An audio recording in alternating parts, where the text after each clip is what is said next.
Hello all welcome back to tasty tales Telugu.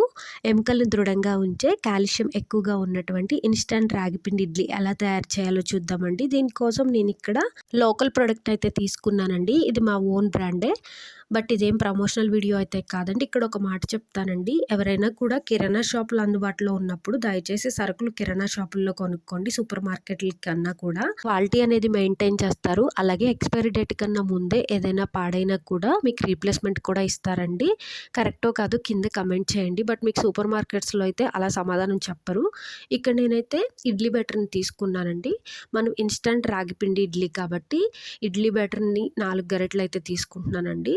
ఇందులోకి నేను 4 table స్పూన్ల వరకు రాగి పిండిని కూడా యాడ్ చేసుకొని, అలాగే కొద్దిగా సాల్ట్ కూడా వేసుకొని వాటర్ కూడా పోసుకోవాలండి.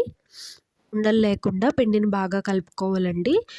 అలాగే దీన్ని దోసలోకి, పూరీలోకి, అలాగే చపాతీ పిండిలోకి కూడా మనం యాడ్ చేసుకోవచ్చండి. డైలీ డైట్లో మనం దీన్ని తీసుకోవడం వల్ల మనకి ఫైబర్, ఐరన్, కాల్షియం అనేవి బాడీకి సమృద్ధిగా అందుతాయండి. అలాగే చంటి పిల్లల నుంచి పెద్దవాళ్ళ వరకు అందరూ వాడొచ్చండి. ఇక్కడ నేను ఇడ్లీ ప్లేట్స్లోకి ఈ పిండి అయితే వేస్తున్నాను. మరీ లూజ్గా కాకుండా, టైట్గా కాకుండా ఈ పిండిని అయితే మనం కలుపుకోవాలండి. ఇక్కడ ఇడ్లీ పిండిని ఇలా అన్ని ఇడ్లీ ప్లేట్స్లోకి వేసుకొని నార్మల్ ఇడ్లీని ఎంతసేపు అయితే స్టీమ్ చేసుకుంటామో అంతసేపు స్టీమ్ చేసుకోవాలండి.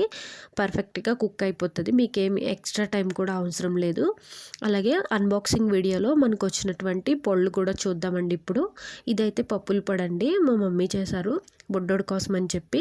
ఇది 8 months ప్లస్ బేబీ నుంచి కూడా పెట్టొచ్చండి పిల్లలకి. ఈవెన్ పెద్దవాళ్ళు కూడా తినొచ్చు. మైల్డ్గా స్పైస్ ఉంటుంది. అంటే మనం స్పైస్ ఇంట్రడ్యూస్ చేయాలనుకున్నప్పుడు మైల్డ్గా స్టార్ట్ చేయాలి కాబట్టి నేనైతే ఇది తెప్పించుకున్నాను. సో ఇది ఇడ్లీలోకి. మీకు ఎవరికైనా ఈ రెసిపీ కావాలంటే కింద కామెంట్ చేయండి. అట్లాగే నెయ్యి, అలాగే కారపొడి, పెరుగు మీద మీగడ తొక్కతో తయారు చేసిన నెయ్యి అండి. ఎంతమంది ఇలా మీగడ తొక్కను స్టోర్ చేసి నెయ్యి తయారు చేస్తారో కింద కామెంట్ చేయండి. ఇక్కడ మన ఇడ్లీ అయితే కుక్ అయిపోయిందండి. ఈ రాగి ఇడ్లీ తినడం వల్ల ఈజీగా డైజెషన్ అవుతుందండి. వారానికి ఒక్కసారైనా మీ డైట్లో ఇలాంటివి యాడ్ చేసుకోండి. వెయిట్ లాస్ అవ్వాలనుకునే వాళ్ళు రెగ్యులర్గా రాగితో చేసినటువంటివి తినడానికి ట్రై చేయండి. చూడండి ఎంత సాఫ్ట్గా అయితే పర్ఫెక్ట్గా ఇడ్లీ కుక్ అయిందో. ఇప్పుడు దీని మీద మనం నెయ్యి అయితే కొద్దిగా గ్రీస్ చేసుకొని కారపొడి, పప్పుల పొడి, అలాగే పుట్నాల చట్నీతో పాటు ఇడ్లీని అయితే సర్వ్ చేస్తున్నానండి. ఇలాంటి మంచి వీడియోస్ కోసం డిఎస్టీ టేల్స్ తెలుగుని సబ్స్క్రైబ్ చేసుకోండి. Thanks for watching. Please subscribe.